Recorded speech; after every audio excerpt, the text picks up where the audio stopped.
Nalaman na nga ni Kaloy na anak nga ni Nonoy itong si Makmak. Alam nga ni Kaloy na malakas na boksingero nga itong si Nonoy noon dahil nakalaban niya na nga ito. Subalit dahil naglantad nga ng pagiging bading itong si Nonoy ay nagpakalayo-layo ito. Nalaman na nga lang ni Kaloy na anak niya nga itong si Makmak at ito ngang si Makmak ay sumunod nga sa yapak ng kanyang ama na si Nonoy at naging boksingero na nga din. Kaya naman nga't ano nga kayang gagawin nito ni Kaloy dito nga kay Makmak na alam niya na nga ang katotohanan.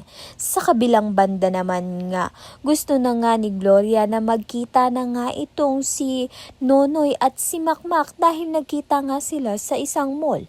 Palihim na ngang nagbabayad itong si Nonoy dito nga kay Gloria para nga sa pansustento nga dito kay Makmak.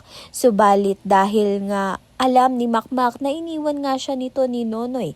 Kaya naman nga't hindi niya nga alam na patuloy pa rin ng sinusustentuhan siya ng kanyang ama. Kaya naman nga't yan at iba pa ang dapat nating pakaabangan. Maraming salamat sa iyong panonood.